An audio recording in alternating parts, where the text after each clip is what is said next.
Merci Patrick. C'est un plaisir aussi de venir là, puisque moi, à chaque fois que je descends vers Orléans, j'ai l'impression de partir en vacances. Et je suis toujours très heureux là de pouvoir échanger avec les entraîneurs, avec les sportifs, etc. C'est une grosse partie de mon activité, puisque au-delà de mon activité d'enseignant en STAPS sur la région parisienne, je mène un projet d'actualisation, de dépoussiérage des connaissances, et dans le cadre de ce travail, je suis amené souvent à faire un certain nombre de colloques, de formations d'entraîneurs comme ceci, pour effectivement dépoussiérer un certain nombre de concepts qui ont besoin de l'être, parce que on se rend compte que les connaissances évoluent fortement, et que souvent sur le terrain, on est parfois en décalage avec les connaissances scientifiques du moment. Alors ça pose évidemment le problème du rapport de la connaissance et des connaissances scientifiques par rapport à la réalité du terrain. Un peu comme on le ferait dans un relais, on se transmet le témoin, et à un moment donné, je crois savoir que dans un relais, on a une partie de notre parcours que l'on va faire ensemble. Évidemment, moi, dans mon intervention, je vais aussi certainement réaborder un certain nombre de points qui touchent à la psychologie. Alors, je disais précédemment que la question qui se pose, c'est de savoir si la connaissance est un incontournable de l'action. Je me souviens, l'année dernière, j'étais présent à l'occasion du colloque sur le 400 mètres. Il y avait l'intervention de Christine Anon sur la physiologie du 400 mètres. Et j'étais derrière un entraîneur qui avait sorti énormément d'athlètes de grand talent et qui visiblement avait largement décroché des explications qui étaient données. Alors, je pense que les connaissances sont nécessaires. En ce qui me concerne, ma démarche, et dans tous les écrits que j'ai proposés jusqu'à maintenant, est la suivante. J'essaie de me démarquer des connaissances académiques pour aller plus sur les connaissances fonctionnelles et explicitées, et d'avoir une approche finalement des choses en 3 temps, où on part de quelque chose qui est un observable que chacun d'entre nous avons pu observer sur le terrain, pour en apporter une explication à partir d'éléments théoriques, scientifiques ou pas, et pour surtout, et c'est ça le côté fonctionnel des choses, pouvoir définir quelques orientations pratiques. J'aime bien le slogan que reprend fréquemment mon maître Fred Aubert, avec qui nous avons fait nos premières armes dans le même club à Ozoir-la-Ferrière il y a bien longtemps maintenant, et qui dit que ce sont finalement avant tout les entraîneurs qui font les méthodes. La vérité, elle ne vient pas des labos. La vérité ne vient pas des connaissances scientifiques, et donc ce qu'il dit, c'est que finalement les sciences sont là simplement pour contribuer à l'avancée, à la pertinence peut-être des méthodes proposées, des contenus proposés par les entraîneurs, mais elles ne les définissent pas. Elles sont là au titre de la contribution, mais que finalement la pertinence du travail des entraîneurs se lit à travers les résultats des sportifs. Donc ça, c'est un élément important, et moi par nature, et puis aussi certainement parce que mon travail m'oriente par rapport à cette logique-là, j'aime bien comprendre ce qui se passe.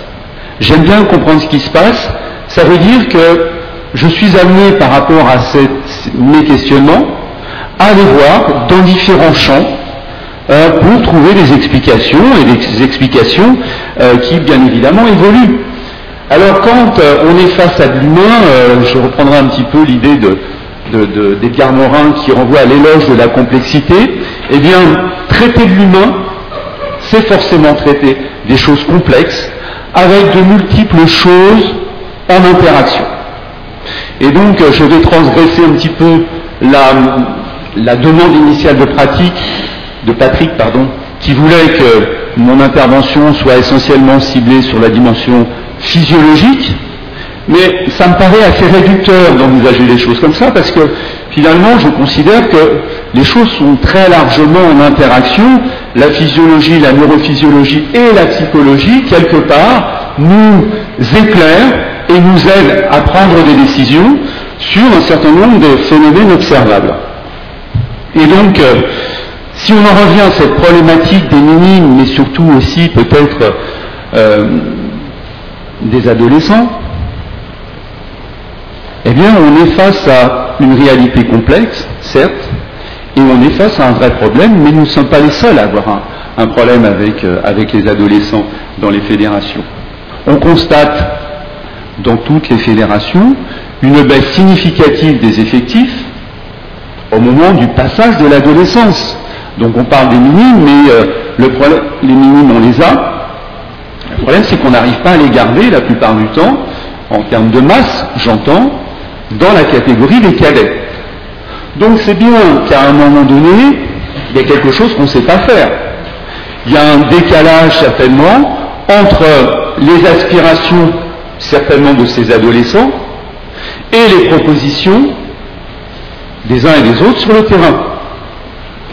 Donc on sait que sur le plan du développement, il y a des transformations importantes sur lesquelles je vais m'attarder un petit peu maintenant. Et ces transformations présentent un certain nombre de dangers, mais surtout ouvrent de nouveaux possibles.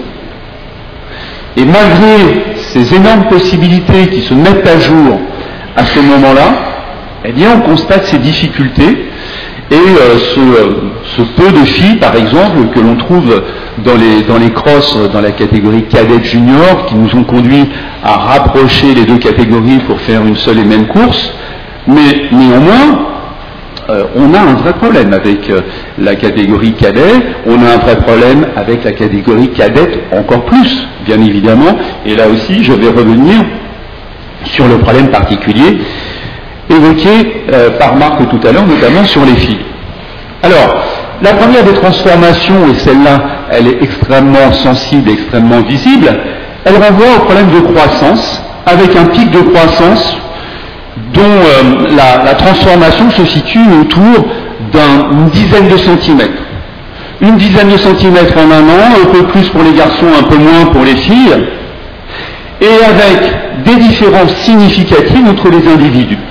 Différences significatives parce que certains individus sont en avance sur leur horloge biologique et d'autres peuvent être en retard. Ce qui se traduit à l'intérieur des groupes, et notamment à l'intérieur des groupes minimes, par une forte hétérogénéité, où on peut avoir dans un même groupe des différences aussi importantes que ça. Donc ça, c'est pas facile forcément à gérer.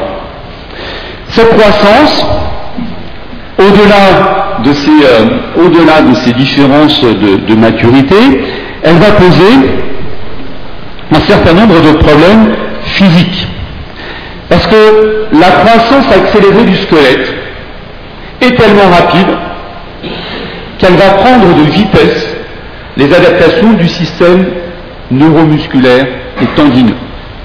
Je veux dire par là que le squelette va grandir tellement vite qu'il va dépasser les possibilités d'adaptation des muscles et des tendons, et de ce fait, eh bien, on va avoir des zones, des muscles, qui sont pratiquement en permanence en situation d'étirement. Et ça, c'est pas sans conséquence. La première des conséquences de ça, c'est quelque chose que vous avez tous pu observer, c'est l'extrême raideur de la plupart de nos adolescents. Les structures musculo-tendineuses n'ont pas eu le temps de s'adapter. Ça se traduit donc par une raideur excessive. La raideur excessive peut s'expliquer aussi par l'arrivée à maturité du tissu conjonctif qui entoure les fibres musculaires, mais quand même, la croissance et la différence de vitesse d'adaptation entre ces différentes structures est quand même une explication plausible de cette raideur excessive des adolescents. Cette croissance accélérée, elle provoque un autre problème, elle provoque des douleurs. Elle provoque des douleurs à des endroits plutôt sensibles, et notamment au niveau des genoux, vous avez fréquemment des adolescents qui se plaignent des genoux. Il y a une fameuse et connue maladie qui s'appelle la maladie de Schweitzer. Cette maladie, c'est une ostéochondrose au niveau de la face antérieure ici du tibia.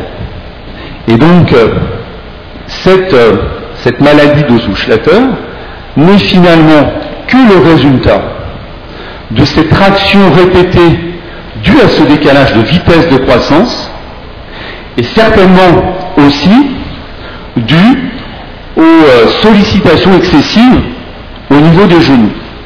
Qu'est-ce qu'on entend par sollicitation excessive et que peut-on faire par rapport à ça? Comprenez que si le squelette, par son accroissement rapide, tire sur la rotule, tire sur le muscle, tire sur le point d'insertion, il est logique de comprendre que si vous demandez aux adolescents de se mettre accroupis, vous les mettez en difficulté. Si vous leur demandez, comme je l'ai vu parfois dans des sports collectifs, de faire des déplacements, des traversées de gymnase en position déplacement accroupi, déplacement canard, vous les mettez en difficulté. Si vous leur demandez de faire des sauts en extension avec des flexions complètes, vous les mettez en difficulté. D'accord? Et donc, en ce qui nous concerne, se pose le problème de la réception. Certainement que la multiplication de ces réceptions face à ces adolescents qui sont en période de croissance n'est pas forcément étrangère aux problèmes de genoux qui peuvent parfois survenir. Alors quand une telle chose arrive, et elle arrive souvent, j'ai parfois des adolescents qui se plaignent de ça, quelle peut être la réponse? Ben, je pense que une des réponses, alors déjà la première réponse évidente, c'est d'éviter de faire trop ce qui fait mal. Donc si on considère que ces douleurs sont dues à un excès de sollicitation, ben, de diminuer le nombre de sollicitations. Mais si on considère aussi que c'est dû à cette raideur maladive, on pourrait dire des adolescents, eh bien on va soulager l'adolescent en essayant de lui assouplir le quadriceps. Donc l'étirement face à un adolescent qui se plaint ici d'une douleur au niveau du plateau tibial antérieur, l'étirement du quadriceps va libérer en quelque sorte la tension et peut être une réponse adaptée à ce genre de problème momentanément, et ça veut dire que par rapport à ce problème de raideur, il faudra certainement faire quelque chose. La maladie de Schweitzer n'est pas la seule. Il y a aussi une autre maladie qui touche le calcanéum, c'est-à-dire au niveau du talon, et qui peut provoquer aussi des douleurs au niveau du calcanéum, au niveau du talon. Et donc, vous connaissez certainement cette loi de croissance qu'on appelle la loi de croissance centripète, et qui fait qu'on commence sa croissance par les extrémités. Et vous avez certainement vu aussi des gamins qui, d'un seul coup, se mettent à avoir des grands pieds, alors qu'ils n'ont pas encore commencé la croissance au niveau des segments. Puis ensuite, ce sera les segments. Et donc, on a un moment où on voit ces adolescents avec des grandes jambes et puis avec un buste un peu disproportionné par rapport à ça. Et puis enfin, en fin d'adolescence, en fin de puberté, vers au-delà de 16 ans, les dimensions vont un peu s'harmoniser. Et je reviens sur cette maladie de Sévère, là, donc douleur au niveau du talon. Pour les mêmes raisons. Pour les mêmes raisons, c'est-à-dire que la croissance accélérée du tibia du péroné va créer une tension importante au niveau du tendon d'Achille qui vient s'insérer au niveau du talon, et donc on a à peu près le même processus de douleur au niveau du talon. Et cette douleur elle est renforcée par la technique de course. Donc quand on est face à des individus qui attaquent le sol du talon, eh bien ça va renforcer cette pathologie au niveau du calcanéum. Et donc l'orientation et la décision à prendre par rapport à ça, elle semble évidente. Donner les moyens physiques aux adolescents pour modifier leur façon de poser les appuis. S'agissant des appuis, je crois qu'en athlétisme, on a de leçons à recevoir de personnes. Et enfin, il y a plein de problèmes, mais j'ai retenu ceux pour lesquels il me semblait qu'on avait notre mot à dire, par rapport aux problèmes de dos. Alors il faut savoir qu'au niveau du squelette, les vertèbres sont les dernières pièces en termes de délai d'ossification, c'est-à-dire que l'ossification définitive des vertèbres ne va s'opérer que vers l'âge de 20 ans. Donc il y a un décalage chronologique par rapport à ça. Et puis on va avoir aussi une croissance accélérée aussi au niveau du tronc, et certainement un manque de force des muscles de soutien de cette colonne vertébrale, manque de force des muscles de soutien qui sont vraisemblablement amplifiés par l'évolution du mode de vie. C'est-à-dire que le fait de passer de plus en plus de temps dans la position assise et mal assise, eh bien, a tendance à complètement atrophier, affaiblir les muscles qui sont chargés de la tenue, du soutien de la colonne vertébrale, et donc qui va de plus fragiliser le dos. Alors, ce que je dis là, c'est effectivement quelque chose qui est aigu chez les adolescents, mais c'est quelque chose qui est généralisé aujourd'hui.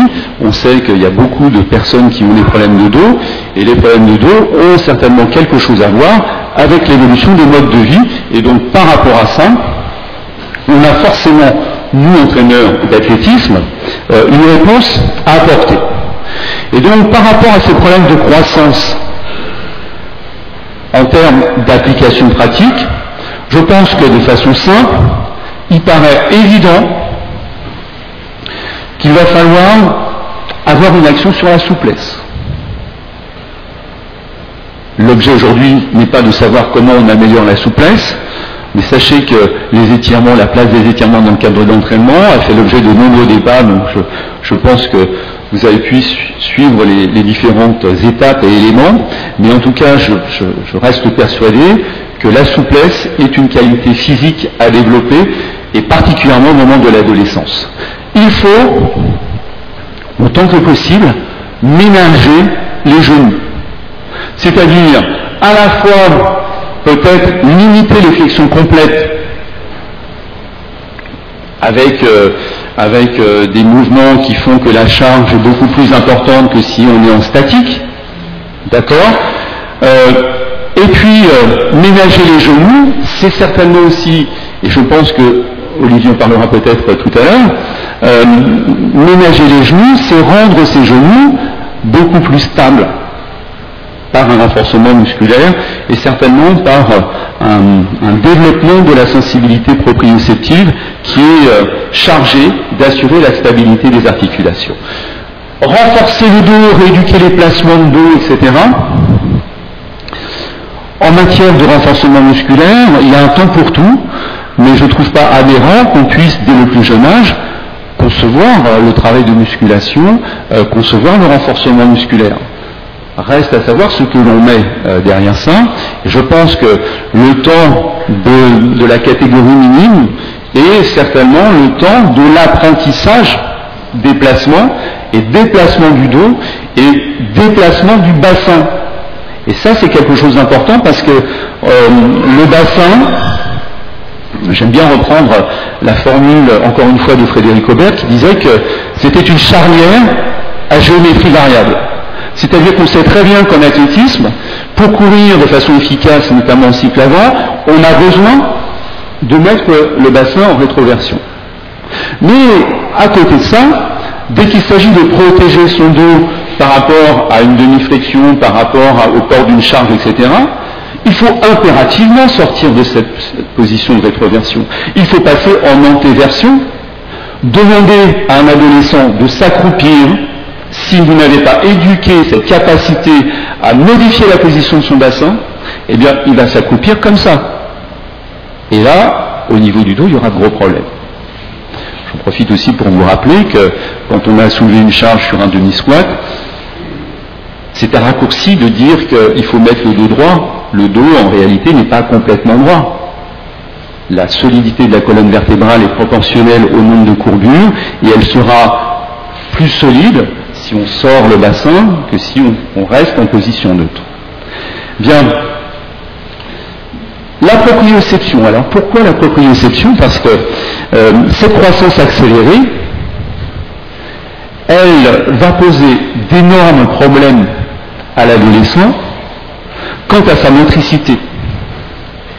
Et effectivement, quand vous avez le segment qui d'un seul coup, vous avez construit des repères depuis plusieurs années avec une certaine longueur de segment, et en l'espace de quelques mois, vous avez le segment qui augmente de 5, la longueur de vos segments qui augmente de 5 cm.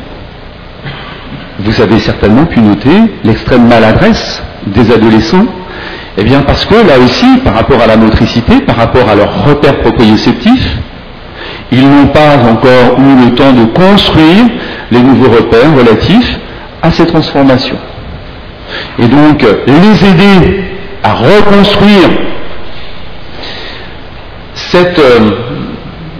ce schéma corporel, reconstruire des repères kinesthésiques, les amener à s'affranchir des repères visuels, avec dans un premier temps, on utilise les repères visuels pour construire ces nouveaux repères, et puis après, l'idée c'est de s'en affranchir. Donc ça, c'est un élément, me semble-t-il, important, qui fait qu'il y a un temps pour tout au niveau de l'apprentissage, et je pense qu'en termes d'apprentissage, le moment de la croissance n'est pas le meilleur moment pour accéder à des apprentissages fins.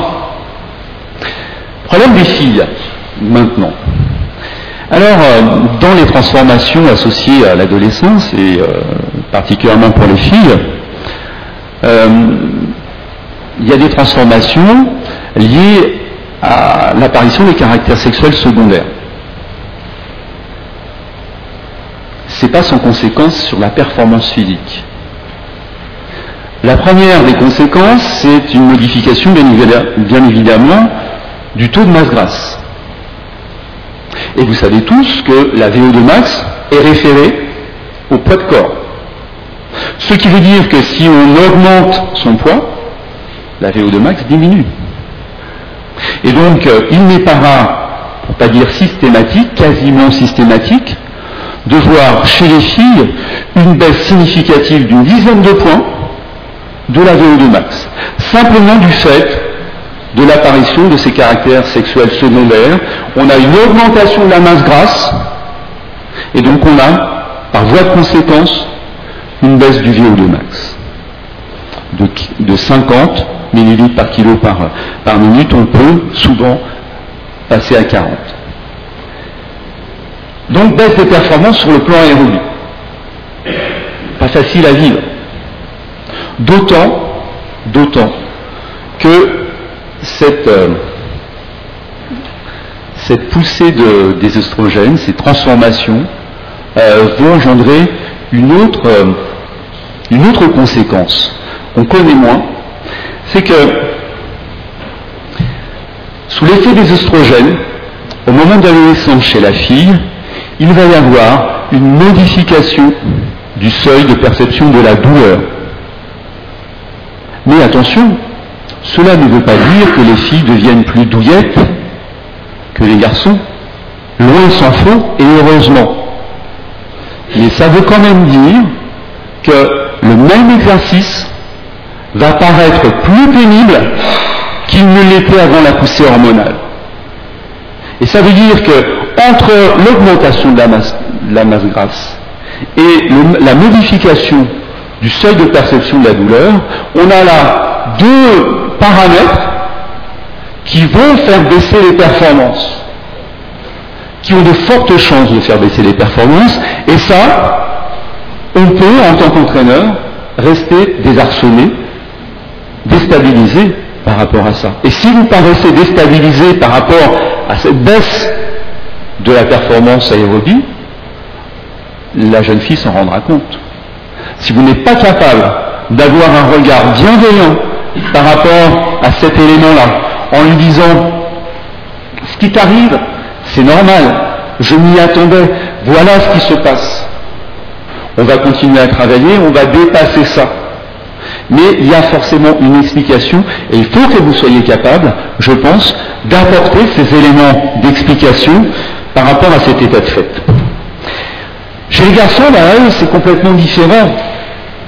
Eux, d'un côté, on a les oestrogènes, de l'autre côté, on a les hormones sexuelles liées à la testostérone, et donc ça va améliorer les différents facteurs liés à la performance, que ce soit la performance aérobie, que ce soit la force, etc., la vitesse, la puissance.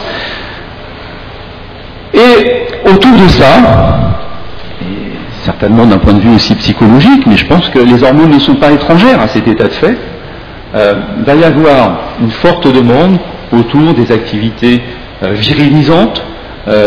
Dès qu'on parle de musculation avec les garçons, ils sont très sensibles, très attentifs, et ça dure longtemps, parce qu'en L1 en STAPS, c'est pareil. Hein. Vous parlez de musculation en L1 en STAPS, c'est silence royal dans l'amphi. Ce qui n'est pas toujours le cas quand ils sont 300 début d'année. Et donc, et en plus, ce travail de musculation, ils le veulent bien ciblé. Ils le veulent là. Ils le veulent là. Et quand ils me demandent, mais qu'est-ce que je peux faire comme abdominaux pour faire disparaître la graisse que j'ai à proximité, j'essaie de leur expliquer qu'il n'y a pas ce phénomène de spot reduction qui fait qu'il y aurait une localisation, une connexion entre la graisse située localement et les muscles qu'on fait travailler. Donc vous pourrez faire tous les abdominaux que vous voulez, pour autant vous ne ferez pas fondre la graisse qui se trouve à proximité. Donc chez les garçons, il va y avoir cette augmentation des possibilités physiques, et c'est au niveau de l'adolescence un moment particulièrement favorable au développement des qualités physiques. Alors vous voyez, le problème qu'avait soulevé Patrick, c'est pas par hasard qu'il nous pose la question différence filles-garçons, c'est qu'on s'oriente vers des problématiques qui sont diamétralement opposées. Et donc je pense que, en termes de préconisation, pour conclure sur ce point, on va plus être, au regard des problèmes de motricité que j'évoquais tout à l'heure, liés à cette poussée accélérée de la croissance, eh bien, plutôt dans la stabilité, apprendre à conforter ce qu'on sait déjà faire, plus qu'à l'apprentissage certainement de nouveaux gestes, c'est plus compliqué en tout cas dans un premier temps, et puis améliorer les différents facteurs de la performance et de la condition physique. C'est un moment favorable pour ça. Bien, alors, je ne peux pas faire un exposé là-dessus, alors bichonner les filles évidemment, sans parler de ça. Sans parler de ça, sans parler, et certainement pour dénoncer un certain nombre d'idées reçues là-dessus, sur la filière lactique, anaérobie lactique. Et là, je suis obligé aussi de déborder, de sortir du cadre et d'aller voir un petit peu avant, quand l'enfant est plus jeune. Et on avait coutume de dire jusqu'à maintenant par rapport à ça, qu'il ne fallait surtout pas faire de travail anaérobie lactique chez les enfants, que c'était dangereux, que de toute façon c'était inutile puisque leur système anaérobie était immature, et qu'il y avait aussi, pour le travail de cette filière anaérobie lactique, un moment plus propice, au moment de l'adolescence, au moment où cette filière serait effectivement mature.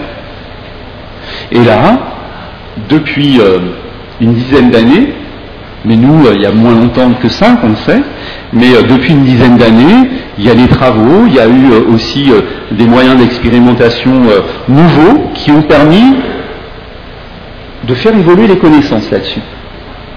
Et aujourd'hui, clairement, et ces deux auteurs, enfin, le premier, Sébastien Rattel, est en ce moment au colloque de l'ALIFA pour parler des adolescents, et donc, à la suite de ces travaux, des travaux qu'il a menés avec Vincent Martin, donc c'est le spécialiste aujourd'hui du sport chez l'enfant sur le plan physiologique en France, et donc, clairement, ce qui est dit, c'est qu'il n'y a aucun argument scientifique qui prouve la dangerosité d'une sollicitation de type anaérobie lactique chez l'enfant.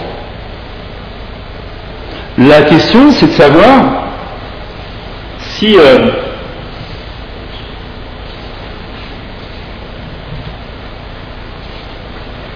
si si c'est opportun de le faire. Pour moi, le problème, il n'est pas physiologique. Mais ce qu'il faut que vous sachiez, en termes de connaissances à ce jour par rapport à ça, c'est qu'il n'y a pas de contre-indication physiologique. Il n'y a pas de contre-indication physiologique. Et j'en profite aussi pour dire que ce qui fait mal aux cuisses dans la dernière ligne droite, c'est pas l'acide lactique. Ce n'est pas l'acide lactique. C'est l'acidose musculaire qui va agir comme un garde-fou au niveau de la contraction musculaire pour vous empêcher de vous mettre en danger. Et il y a deux garde-fous en fait. Il y a ce premier garde-fou qui va perturber les contractions musculaires et vous obliger à ralentir, à lever le pied. Donc une baisse du pH et donc une acidose musculaire. Il y a un deuxième phénomène qui est via des neurotransmetteurs qui vont envoyer des messages au cerveau et qui vont vous obliger à aussi lever le pied. Mais ne dites plus que c'est l'acide lactique qui crée les douleurs musculaires sur les efforts de type anaérobie lactique. Vous pourrez poser des questions si vous voulez tout à l'heure par rapport à ça.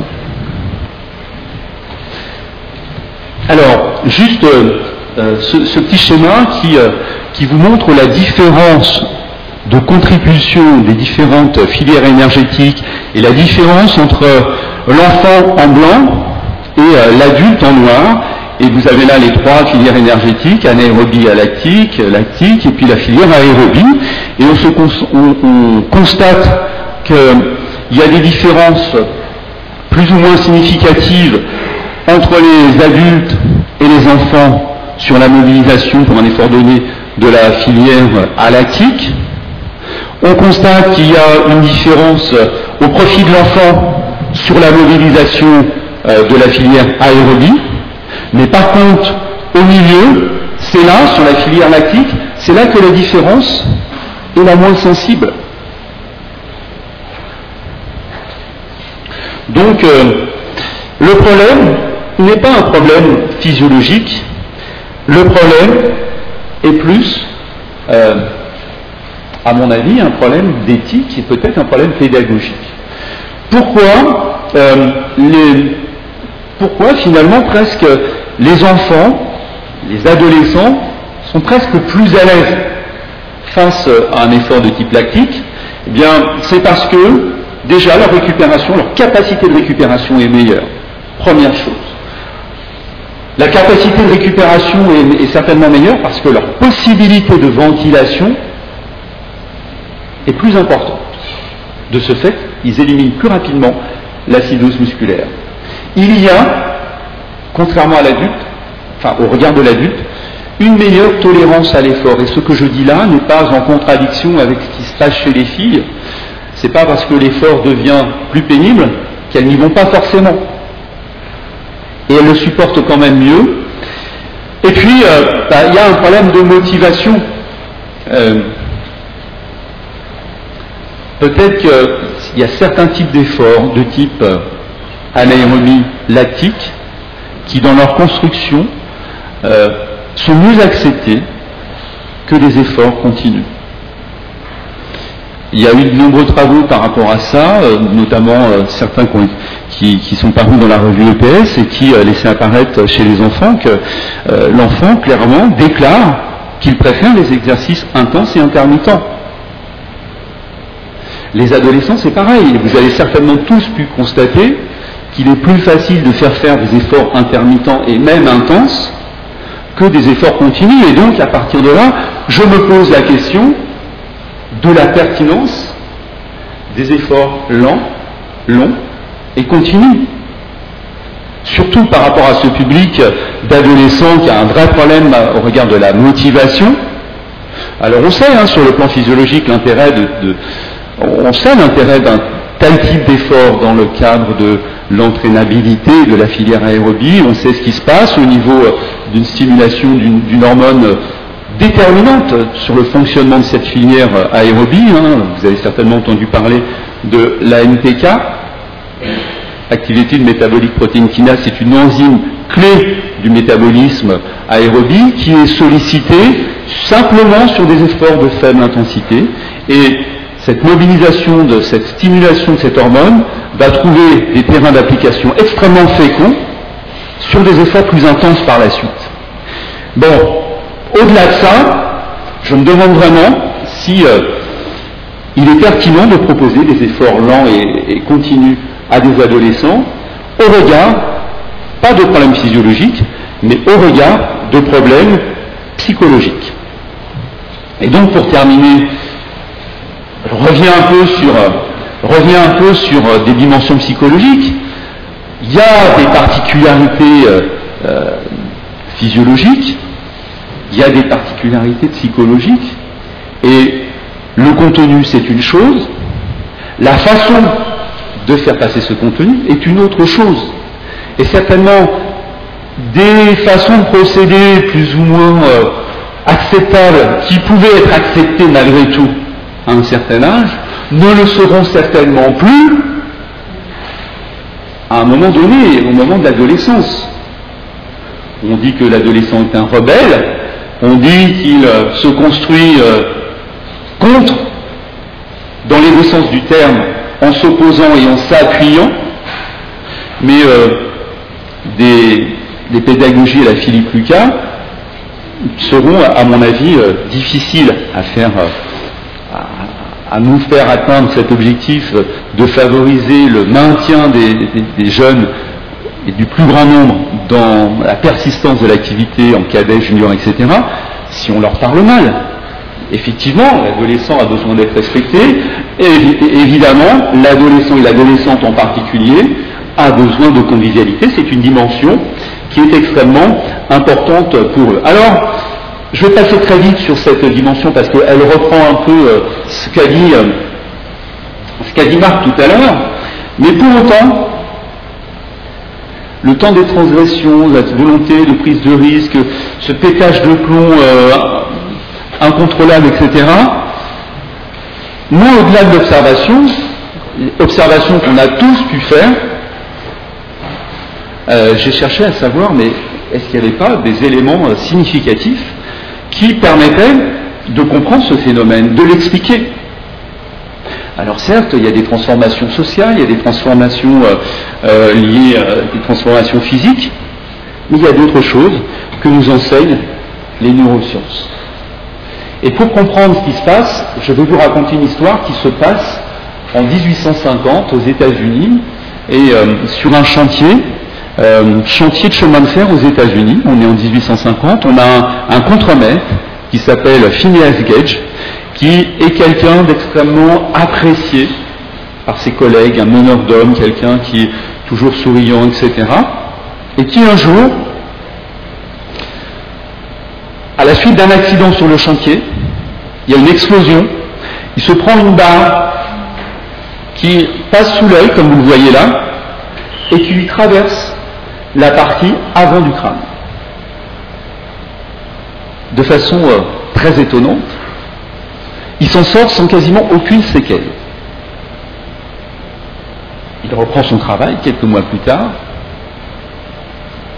et pour autant, c'est plus du tout le même. Il devient complètement irascible, il devient complètement colérique, il n'arrive plus à contrôler ses pulsions, etc., etc. Et les neurophysiologistes se disent, mais il s'est passé quelque chose dans cette partie avant de son cerveau qui certainement explique ce nouveau comportement. Et aujourd'hui, par des techniques un peu moins invasives que celle-là, on sait que effectivement, dans la partie du lobe frontal du cerveau des adolescents, et il se passera la même chose plus tard chez les personnes du 4e âge, eh bien il y a des perturbations qui expliquent ces difficultés qu'ont les adolescents et qu'ont certains adolescents à contrôler leurs pulsions, qui expliquent cette volonté de transgresser, etc., etc. Et donc il y a des perturbations au niveau neuronal, au niveau du cerveau, qui apportent un éclairage et qui permettent de se dire, bon, c'est un moment, alors j'ai pas de réponse par rapport à ça, j'ai l'explication, j'ai pas de réponse. Le neurophysiologiste Martin Mayer disait que, compte tenu de ça, la seule chose que pouvaient faire les parents et toutes les personnes qui encadrent les adolescents, c'est d'être en quelque sorte une béquille du lobe frontal, c'est-à-dire que pendant que la crise se passe, on est là, on résiste, mais pas trop. Et donc, pour finir, je pose 3 questions de façon certainement un petit peu provocatrice, mais c'est certainement pour stimuler les débats cet après-midi, ce soir. Je me pose vraiment la question de savoir si chez les adolescents et les adolescentes en particulier, la compétition doit être systématiquement un incontournable. Vous savez certainement comment réagissent certains de nos jeunes à l'approche des compétitions. Commencez à donner calendrier des compétitions, puis hop, vous les voyez plus sur les entraînements suivants, etc. Donc, parmi les choses, les pistes à explorer par rapport à un phénomène qu'on connaît tous et que connaissent toutes les fédérations, se pose le rapport à la compétition. Marc le disait tout à l'heure aussi, les catégories d'âge. La notion de groupe étant tellement importante, si dans un groupe on reste arc-bouté sur les minimes c'est avec un tel, les cadets c'est avec un tel, etc. Quand les clubs peuvent se permettre ce type d'organisation, bien parfois, on peut perdre des athlètes. Et surtout des filles. Moi, dans mon groupe d'entraînement, il y a une minime qui a 1 an d'avance au niveau scolaire, qui se retrouve donc avec ses copines qui sont cadettes. Et bien évidemment, elle s'entraîne avec les cadettes, parce que avec les minimes, elle n'aurait pas de copines, et la convivialité, la dimension affective est extrêmement importante. D'ailleurs, à ce sujet, sachez que, par exemple, dans la Fédération française de handball, ils ont fait fi des catégories d'âge, et ils ont des catégories qui sont les moins de 14, les moins de 16, etc., qui laissent beaucoup plus de souplesse par rapport à ça, et je pense qu'on doit avoir certainement au niveau national une réflexion par rapport à cette dimension, peut-être sortir de quelque chose d'un petit peu figé par les catégories d'âge. Et puis les compétitions par équipe, on a dit tout à l'heure que la dimension convivialité était souvent mise en avant, et particulièrement pour les filles. Peut-être que quand on ne veut pas s'exposer au regard de l'autre à l'adolescence dans une compétition individuelle, eh bien dans une compétition par équipe, ce qui n'est pas possible dans une compétition individuelle, l'est plus à ce moment-là. Bien, donc pour terminer, voilà quelques pistes que je vous invite à relever. Donc les newsletters sport, santé, préparation physique, ça c'est tout le travail que je fais depuis, alors pas tout seul bien évidemment, que je fais depuis 15 ans avec le service des sports du Conseil général du Val-de-Marne. Donc l'idée étant effectivement d'actualiser les connaissances des uns et des autres, mais surtout, j'aime pas tellement ce mot, de vulgariser, de simplifier, utiliser des connaissances et les mettre au service en essayant de simplifier le langage. Et donc si vous voulez recevoir ces newsletters, vous faites CG94 sur un moteur de recherche, et vous allez tomber sur la page d'accueil du Conseil général. Sur le menu déroulant qui est à gauche, vous descendez jusqu'au mot sport, vous cliquez dessus, et là vous allez avoir une page d'accueil avec différents dossiers, dont un dossier qui s'appelle sport, santé, préparation physique, et vous aurez là tous les travaux, tous les écrits, tout est disponible, et vous pouvez même vous inscrire à la newsletter pour la recevoir directement la prochaine fois. Deuxième ouvrage qui me semble particulièrement intéressant aussi et qui vient de sortir là il y a quelques semaines, le bouquin de Fred Aubert et de Thierry Blancon qui s'appelle Préparation physique aux éditions Revue EPS, vous savez la série de l'école aux associations, et qui dresse un portrait très intéressant mais très fonctionnel. Pour info, par exemple, il n'y a aucune référence scientifique, il n'y a pas de page à la fin du bouquin sur telle ou telle référence scientifique. On est dans de l'expérience d'hommes de terrain qui partagent avec d'autres entraîneurs. Et puis, c'est aussi sorti il y a quelques semaines, l'enfant et l'activité physique de la théorie à la pratique de Sébastien Rattel et de Vincent Martin, qui pose, avec des moyens d'investigation qu'on n'avait pas jusqu'à maintenant, un autre regard sur le plan physiologique de l'activité de l'enfant et de l'adolescent. Je vous remercie.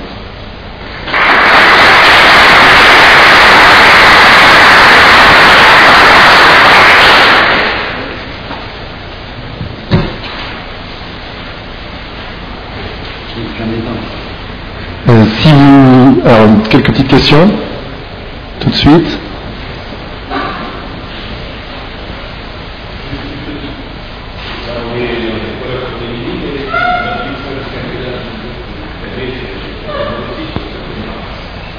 Excusez-moi, j'ai pas entendu.